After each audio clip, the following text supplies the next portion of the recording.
She sat at a window watching the evening invade the avenue. Her hand was leaned against the window curtains, and in her nostrils was the odor of nasty cretin.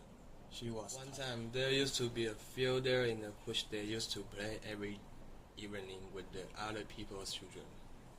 Then the men from birds through the fields and built houses in it, not like their little brown houses, but bright houses with shining roofs. The children of the avenue used to play together in the field. The deepness, the waters, the downs, little called the quibble.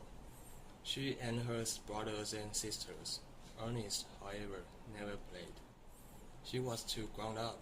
Looked around the room, reviewing all his familiar objects, which she had dusted once a week for so many years, wondering where on the earth all the dust came from.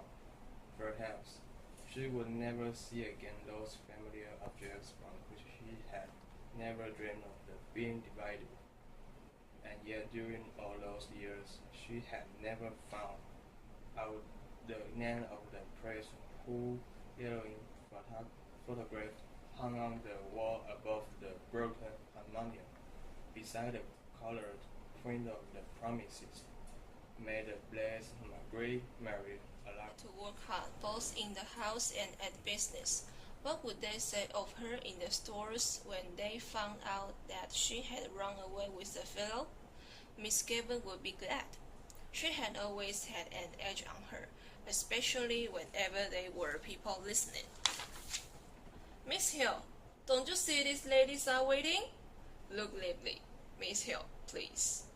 She would not cry many tears and leave in the store. She had to rush out as quickly as she could and do her marketing, holding her black leather purse tightly in her hand as she elbowed her way through the crowds and returning home laid under her load of provisions.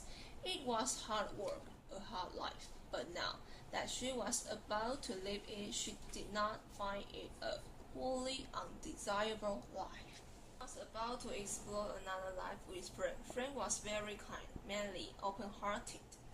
They had come to know each other. He used to meet her outside the stores every evening and see her home. First of all, it had been an excitement for her to have a fellow, and then she had begun to like him. He had tales of distant countries.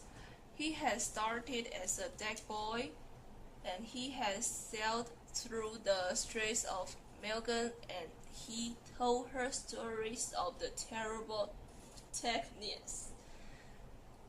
Unfortunately, her father had found out the affair and had forbidden her to have anything to say to him. I know these sailor chaps. Morning. The white of two letters in her lap grew indistinct. One was to her read. The other was to her father. She noticed her father would miss her. Sometimes he could be very nice.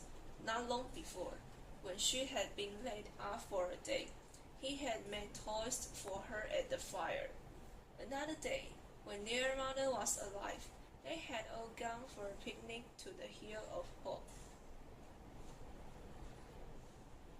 She continued to sit by the window, leaning her head against the window curtain, inhaling the odor of dusty cretonne.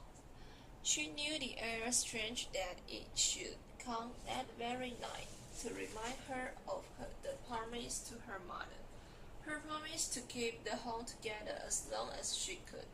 She remembered the last night of her mother's illness.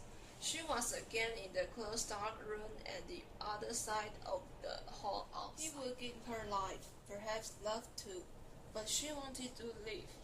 Why should she be happy? She had to ride to happiness. Frank would take her in his arms, fold her in his arms. He would sap her. The station was full of soldiers with brown baggages. She stood among the swaying crowd in the station at the North Wall. He held her hand and she knew that he was speaking to her, saying something about the passage over and over again. Through the wide doors of the shades she caught a glimpse of the black mass of the boat, with illumined Emperor's house. A bell clanged upon her heart. She felt him seize her head. Call! Her hands clutched the iron in freezing. Amid the seas she sent a cry of anguish. Eveline! Evie! He was shouting to go on, but he still called to her. She set her white face to him, passive, like a helpless animal. Her eyes gave him no sign of love, of farewell, of recognition. So baby, I will wait for you, 'cause I don't know what else I can do. Don't tell me I ran out of time. If it takes the rest of my life, baby, I will wait for you. If I think I find it just ain't true.